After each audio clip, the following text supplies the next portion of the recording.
There's a moment most people try to forget. A silence that cut deeper than any scream. A glance that turned into a goodbye. A door that closed without a sound. You remember it too, don't you? The night you were left out.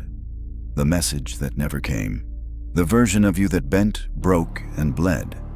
Just to be chosen. But what if I told you that wasn't your ending? What if it was your beginning? You see, rejection doesn't arrive like a teacher.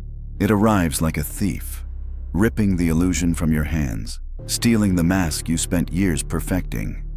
It doesn't knock. It invades. It leaves you naked in a room you no longer recognize. But in that wreckage, something strange happens. Beneath the panic, the shame, the desperate need to explain, there's a flicker, a breath, a pause. The soul's alarm clock has gone off. And this time, you hear it. Maybe your entire life was built on one quiet assumption, that being loved required being edited. So you became the agreeable one, the careful one, the version of yourself that knew how to smile at the right moments and swallow the truth in silence. But that version wasn't you. It was a portrait painted by fear, framed by longing, and hung in the hallway of someone else's approval. And when they finally walked past without looking, it shattered. Here's the truth you've avoided. You didn't lose them. They lost access to the raw, wild, unprocessed you, to the version that hadn't been tamed by fear of abandonment, to the one just waking up from a long, quiet sleep. Rejection wasn't punishment. It was precision. It carved away what you were not. It forced you to confront the echo chamber you'd mistaken for love. Because you never really wanted them. You wanted the reflection of yourself you saw in their eyes. But mirrors lie, especially the ones held by people who never saw you clearly. Take a breath and imagine this, the image of yourself you crafted to be loved. What if it was never love that shaped it, but survival? Emotional obedience. That's what most of us were trained in. Smile here. Apologize there. Say yes while your body screams no. And when rejection finally comes, it doesn't just hurt, it unmasks. And what's underneath isn't weakness. It's the beginning of your power. Carl Jung once said, "Until you make the unconscious conscious, it will direct your life and you will call it fate." And most people live this fate, looping through the same storylines, craving the same validation, shrinking themselves into roles written by their wounds. But you're starting to wake up. You're beginning to see that your suffering wasn't random. It was your soul negotiating your return. Rejection forces a sacred question. Who am I when no one is clapping? And in that silence, you'll hear it. The truth, raw and unfiltered. Not the version curated for applause, but the one that has been waiting in the dark. Your rebirth didn't begin in a moment of celebration. It began the moment you were no longer needed by someone who never knew your name. This isn't about revenge, it's about remembrance. The remembering of a self that was never meant to beg. The remembering of your voice before it learned to whisper. The remembering of your worth. Not as something earned, but as something reclaimed. So sit in that silence. Don't run from it. That's where the real you is waiting. And he's not afraid to be alone anymore. Because he finally remembers. Power doesn't begin when you're loved. It begins when you stop asking for permission to exist. They never told you, but there was a contract. Invisible, unspoken, signed not with ink, but with your silence. It began early, when your truth first clashed with the need to be accepted. When your body felt one thing, but your face smiled another. When your instinct said, leave, but your fear said, stay. That's the moment the trade began, authenticity in exchange for approval. And over time, you forgot there even was a trade. The world doesn't teach you to be true. It teaches you to be liked, to be manageable, to be safe in the eyes of others. Emotional obedience becomes second nature. You mold yourself to fit in, at school, in relationships, even with your family. And each time you silence a truth to stay loved, a part of you slips deeper into exile. The irony? You think you're being accepted. but you're just being tolerated for the role you play, not the soul you are. Viktor Frankl warned of this, that when life loses meaning, we don't seek truth, we seek validation. We chase approval not because we need connection, but because we can't face the void within. And that chase becomes addictive. You say yes when you mean no. You laugh when you want to cry. You nod when your body screams to walk away. Approval feels like oxygen, but it's not breath, it's anesthesia. What you may not know is that your nervous system treats rejection like physical pain. Studies have shown that the brain lights up in the same way when you're excluded as when you're physically hurt. That's why it feels unbearable. Not because you lost someone, but because your nervous system was trained to associate rejection with death. So you avoid it at all costs, even if it means betraying yourself in tiny, daily ways. But betrayal adds up, and eventually, something inside you breaks, not loudly, but quietly. A numbness sets in, and the truth you buried begins to rot. That's when the contract becomes visible, and you realize the real cost of approval was always your identity. At first glance, being nice seems harmless, even noble. The world praises it. You're called kind, easygoing, generous. But under the surface, beneath the smiles and apologies, something darker festers. A silent accumulation of suppressed truths, swallowed rage, and invisible wounds. Because when niceness is a strategy, not a state of being, it becomes a betrayal of the self. Jung saw it clearly. He spoke of the nice one as an archetype, not a personality trait, but a mask. A disguise worn by those too afraid to reveal their fire. The anger is still there, the resentment is alive, but it's buried beneath politeness, under layers of smiles meant to keep the peace. And each time you say it's fine when it isn't, a piece of your soul vanishes into the shadow. Culture reinforces the illusion. From childhood, you're taught that being agreeable makes you lovable. You learn that to be real is to be risky, that honesty threatens connection. So you adapt. You become what they want, soft, pliable, safe. But something unexpected happens. The more you mold yourself to be liked, the more invisible you become. The world doesn't see you. It sees the version you think is acceptable. The cost of this performance is steep, because it isn't just others you're deceiving, it's yourself. You start to forget what you want, what you feel, what you even believe. Your identity dissolves in the fog of people-pleasing, and you wake up wondering why you feel so distant from your own life. The tragedy isn't that they don't know the real you. It's that you don't either. The irony is brutal. The nice one doesn't avoid conflict. They internalize it. Their battlefield is invisible. Their wounds are silent. But make no mistake, the damage is real. And eventually, it leaks out in quiet forms of sabotage. Burnout, resentment, numbness. Not because you're weak, but because the soul can't survive on politeness alone. It demands truth. Even the ugly kind, especially that.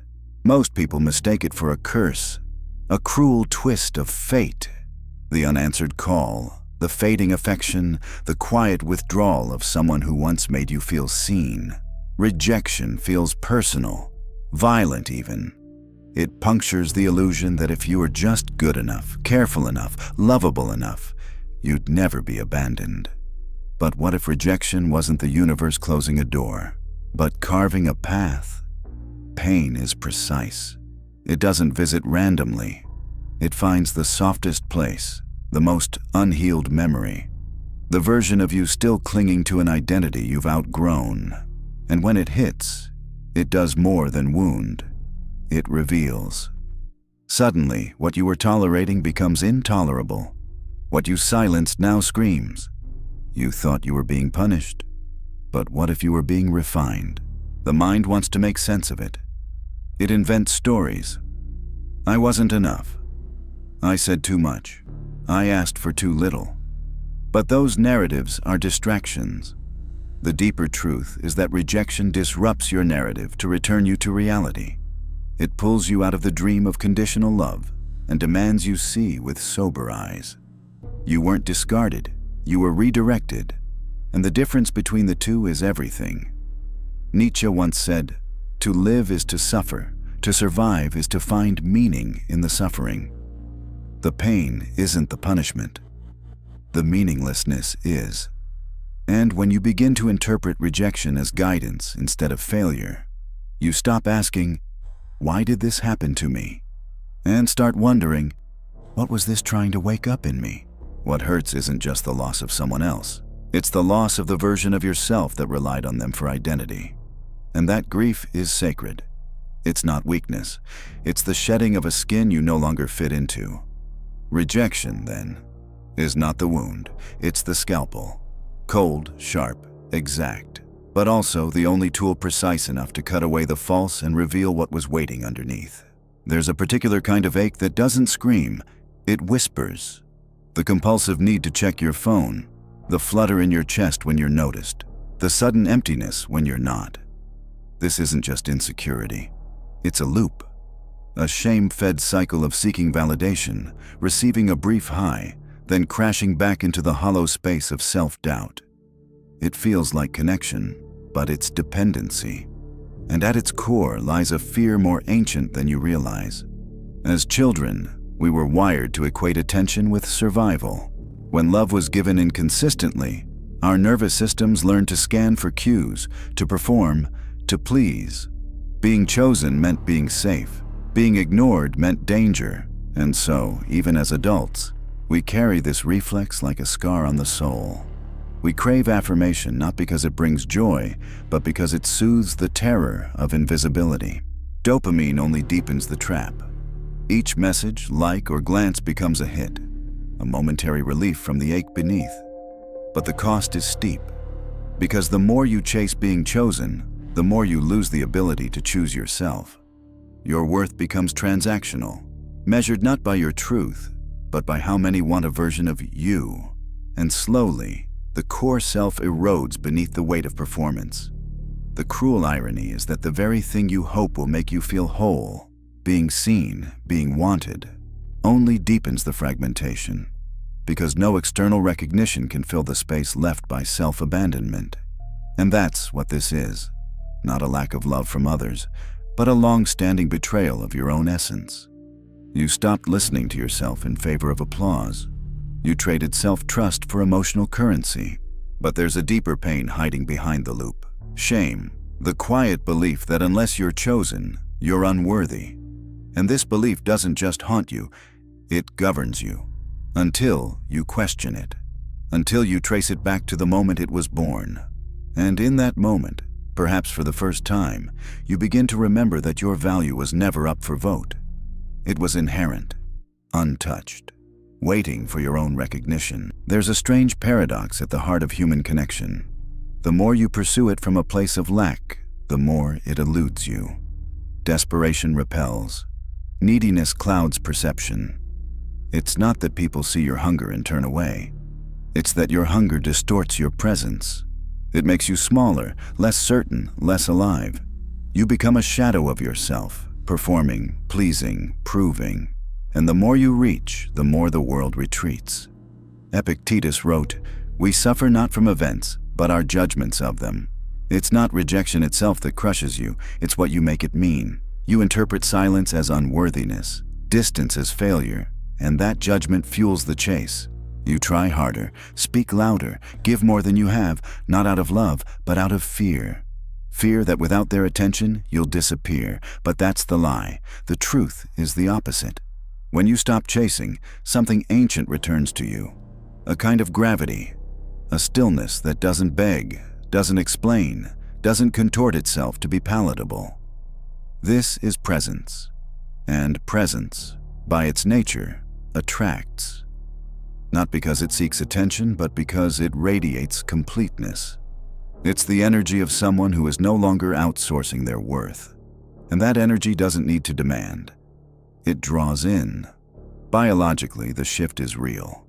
When you regulate your nervous system, when you learn to sit with discomfort instead of escaping into performance, you lower limbic reactivity. Your body stops seeing every disconnection as a threat. Your mind clears. You speak slower, You listen deeper, and people feel it. Not because you're trying, but because you've stopped trying. This is the quiet power no one talks about. The charisma that comes from inner alignment. It doesn't sparkle, it resonates. It doesn't chase, it calls. Because true magnetism isn't a performance. It's a return, a remembering of what you are when you're not busy proving. And in that space, something sacred happens. The world begins to reflect not the role you play, but the truth you carry. Unapologetic, unfiltered. Enough. The fear you think you're running from. The fear of not being wanted, not being chosen, not being loved, is only the surface. The deeper terror lives in silence, in solitude, in the mirror. It's not their absence that frightens you. It's what it reveals. That underneath the applause, beneath the roles, behind the masks, there is a self you've exiled. Not because it was unworthy, but because it was too raw to bear. You abandoned your truth long before anyone else did. You learned to suppress it, to manage it, to dress it up in perfection and charm. Internal family systems calls it the manager part, the aspect of your psyche designed to keep the chaos contained, to keep the wounded child out of sight. It organizes your identity like a spreadsheet, efficient and convincing. But it's not alive. It's a performance built on avoidance. The truth is, you fear rejection not because you don't know who you are, but because deep down, you do. And that self is unruly, emotional, wild. It doesn't beg. It doesn't wait. It doesn't shrink to be digestible. To fully meet yourself would mean dismantling everything you built to survive. The titles, the approval, the control. And that kind of honesty can feel like death, but it's the only kind that leads to rebirth. Imagine your rage, your grief, your unmet longing, not as flaws, but as messengers. They are not wrong. They are not problems to fix. They are parts of you, asking not to be buried, but to be brought to light. The warrior doesn't become powerful by suppressing his wound. He becomes powerful when he turns that wound into a weapon, not to harm others, but to reclaim himself. To sit with the emotions you've spent years escaping is not weakness. It's sacred confrontation. It's the moment the noise dies down, and you finally hear what's been waiting to speak. And in that voice, trembling but true, is the power you thought you had to earn. It was never earned. It was simply buried. It always feels new at first. A different voice, a different smile, a different promise. You let your guard down. You believe this time it's different. But then it happens again. The pattern, the silence, the slow disappearance. And you're left asking the same question with increasing bitterness. Why does this keep happening to me? But life isn't punishing you. It's showing you. Again and again, it sends the same lesson in a different form, until you are willing to look deeper, not at them, but at yourself. Carl Jung called this individuation the journey of becoming whole. And part of that journey is realizing that the people who hurt you are not just people. They are mirrors, projections of your unhealed wounds, carriers of the messages you still refuse to integrate. Each new relationship is a stage, and on that stage, you unknowingly cast familiar actors. The unavailable one, the critical one, the one who abandons. But what if these characters aren't here to destroy you? What if they're here to awaken you? Schopenhauer said suffering is cyclical because we deny the source. We blame the scenery while ignoring the script we wrote in childhood and never stopped repeating. There's something cinematic about it, like a dream sequence you can't escape. The Matrix isn't fiction. It's a metaphor for the illusion of identity you uphold. You pretend to be fine. You perform worthiness. You seek love while fearing exposure. And as long as that script goes unquestioned, the loop continues. Different faces, same ache. The way out isn't by changing partners. It's by confronting the part of you that keeps inviting them in. The abandoned one, the performer, the fixer. These aren't flaws. They are your emotional doppelgangers. Fractured parts of you trying to be seen, not by others, by you. And when you finally recognize their voices, not as curses but as calls, the pattern begins to crack. Because healing isn't just about feeling better. It's about becoming conscious, and consciousness breaks the loop. Every time. There's a subtle form of suffering that hides behind good intentions, the hope of being fully understood. It seems harmless at first, even noble. You want to be seen for who you truly are. You want your depth to be recognized, your pain acknowledged, your truth embraced without distortion. But beneath that desire lies a trap. The more you cling to the need to be understood, the more you hand over your power. This longing is ancient. It echoes from childhood, where being misunderstood often felt like abandonment. You learn to over-explain, to justify, to perform emotional translations just to feel safe.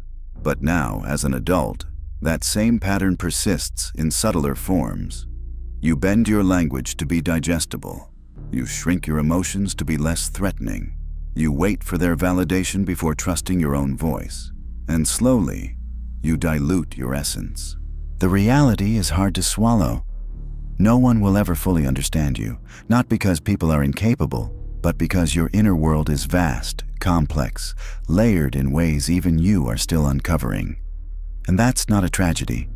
It's a kind of freedom.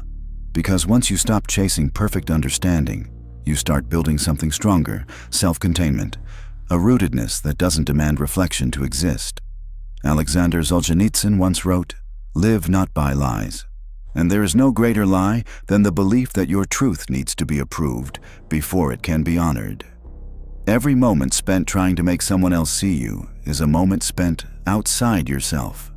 And when you live in that outer space long enough, you forget what your own center feels like. Silence becomes sacred here, not as withdrawal, but as alignment. When you choose not to explain, not to convince, not to beg for comprehension, you reclaim the mystery of your being. You stop narrating yourself for others and start listening to the voice within. And in that stillness, you find something far more valuable than being understood. You find the clarity to understand yourself. Fully, fiercely, finally. It was never about them. Not really. Not the ones who left. The ones who overlooked you. The ones who couldn't hold your truth without flinching. Their absence hurt, yes. But the deeper pain came from the story you told yourself because of it. That you were unworthy, unlovable, broken in some invisible way. That lie became your mirror, and you stared into it for years. But what if the greatest betrayal wasn't their departure, but your own? The moment you turned away from yourself. The moment you agreed to shrink to be safe, to silence your soul in exchange for applause. That's where the fracture began. Not in their rejection, but in your surrender. And yet, that wound held the key all along.